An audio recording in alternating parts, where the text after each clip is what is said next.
Coucou, je vous retrouve aujourd'hui dans une nouvelle vidéo pour vous proposer une revue de la dernière palette que j'ai achetée d'Elsa Makeup, donc la Cupcake, voilà, que j'ai finalement acheté, et oui.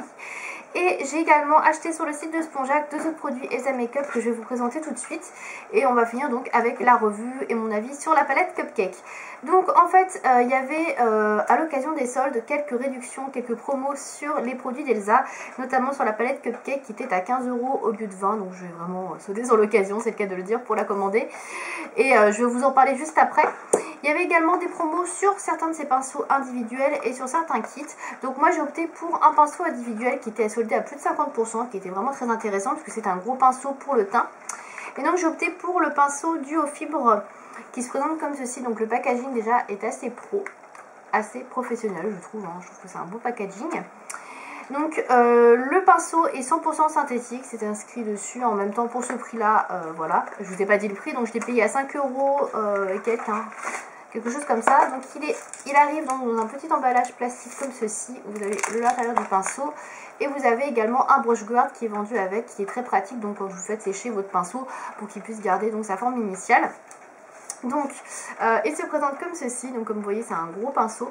Il est assez fourni je trouve au niveau des poils. J'ai déjà deux pinceaux comme ceci et je trouve qu'ils ne sont pas spécialement bien fournis.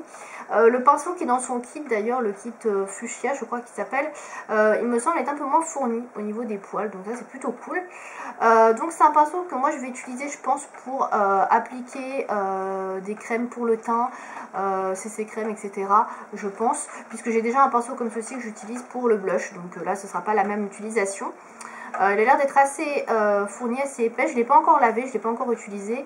Au niveau des poils, il n'a pas l'air de les perdre non plus énormément. Donc ça, c'est plutôt cool. Donc voilà pour ce petit pinceau. Ensuite, j'ai acheté un rouge à lèvres dans ta nouvelle collection Chic Matte. Voilà, donc ce sont la nouvelle gamme en fait de rouge à lèvres de Elsa Makeup. La gamme donc de rouge à lèvres qu'elle a sorti ensuite des premiers mats. Donc ceux-ci ont été reformulés pour que ce soit des rouges à lèvres un peu plus crémeux, un peu plus confortables, puisque c'est vrai que les premiers que j'avais testés, j'avais pas du tout apprécié. Et donc là j'ai opté pour une seule teinte, par contre, parce que j'étais pas sûre quand même qu'ils soient vraiment beaucoup mieux que les premiers. Donc j'ai opté pour la teinte Sweet Nude, qui s'écrit comme ceci. Voilà, donc j'ai pas pris de risque, hein. Le reste c'était vraiment des trucs très colorés. Je l'ai payé 5 € ou 6 €, je sais plus trop, donc c'était pas trop cher pour le coup. C'était moins 50% également. Donc le packaging est un peu différent des premiers qui étaient noir mat et ici rose gold. Vous avez inscrit dessus Chic Matte et vous avez également Elsa Makeup dessus. Voilà, alors au niveau du packaging c'est bien, mais je préférais l'autre quand même. Au niveau de la couleur, donc elle se présente comme ceci. Je vais vous faire un swatch rapidement.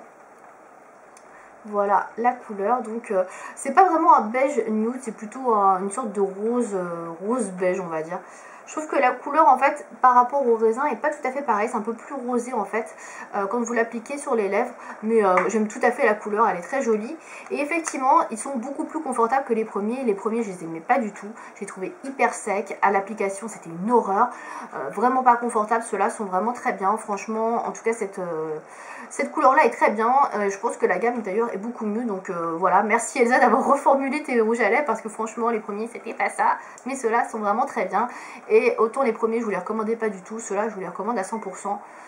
Ils sont jolis, ils sont bien pigmentés et en plus ils sont très confortables. Donc voilà, ils ont tout bon. On va passer tout de suite à la revue de la palette, peut-être ce qui vous intéresse le plus. Donc la palette Cupcake qui se présente comme ceci. Donc c'est un petit cupcake. Et derrière vous avez un joli petit nœud, donc toujours graphisme réalisé par Natasha Birds. Donc j'avais pas prévu de l'acheter, et puis finalement comme elle était à 15 €, je me suis dit que c'était un peu bête entre guillemets de ne pas se la procurer, puisque j'avais bien aimé la première, la Everyday Nudes.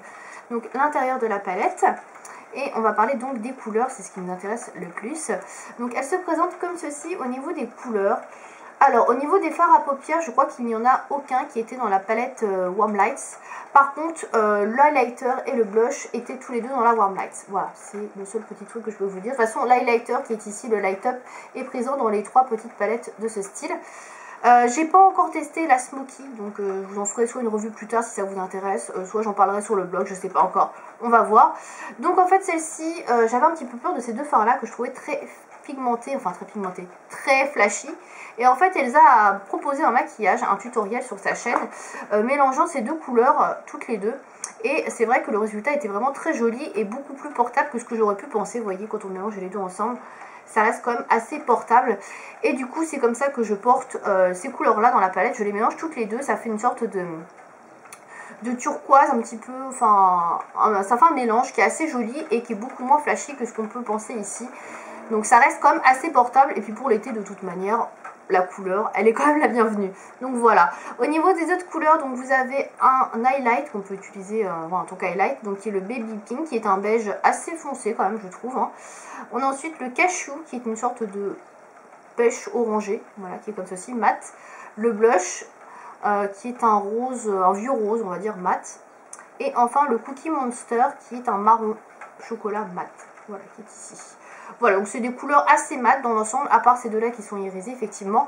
Sinon, on est quand même sur une palette qui est plutôt basée sur le mat. Bon, moi, c'est pas ce que je préfère, mais quand on utilise ces deux fards-là en fards principaux et qu'on mélange avec les autres, franchement, ça rend tout à fait bien. Donc voilà, je suis pas déçue, c'est assez joli. On peut faire soit un truc très neutre avec ces 4 couleurs, on peut utiliser celui-ci également en highlighter, qui est plutôt sympa, soit si on veut de la couleur, on utilise les deux-là. Donc c'est une palette qui est un petit peu modulable finalement, puisqu'on peut utiliser soit quelque chose de très fun, très coloré pour rester dans l'été, soit on peut utiliser quelque chose de plus basique, plus nude pour quelque chose de plus passe-partout. Voilà. Le blush, pour moi, il est assez portable, hein, c'est celui qui était dans la première palette, c'est dans mes teintes, c'est un pêche voilà, qui est ici, qui est vraiment voilà, ce que moi j'aime en tout cas au niveau des teintes.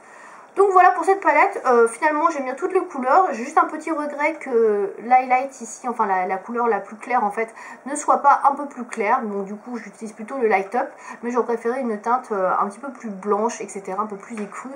Voilà, là c'est un petit peu foncé pour moi, c'est peut-être le seul défaut, et toujours la même chose, il n'y a pas de noir, ça j'aurais préféré avoir un noir, celui-ci pas assez foncé à mon goût pour pouvoir faire un liner quoi.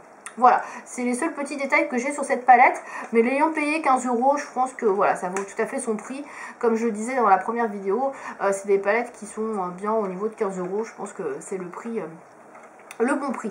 Voilà, après ce que je vous recommande cette palette, si vous aimez les couleurs un peu funky, si vous cherchez quelque chose d'un peu coloré pour cet été, mais que vous voulez quand même avoir quelque chose de nude, pourquoi pas. Sinon après ça reste quand même des basiques, hein, c'est pas non plus extrêmement, voilà, des fards extrêmement... comment dire, j'arrive pas à trouver mes mots, des fards très surprenants quoi, c'est quand même des couleurs assez basiques, portables quoi. Voilà, donc pour l'instant je préfère quand même la première palette, la Everyday News, à celle-ci, puisqu'il y avait plus d'irisés qui me correspondaient davantage, mais celle-ci est pas mal du tout non plus. Voilà, c'est dans un autre style.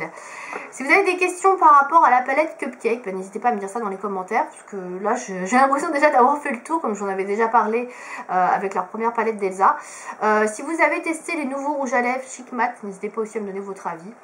Et voilà, je pense que j'ai fait le tour. J'espère que cette vidéo vous aura plu. Je vous dis à bientôt. Salut!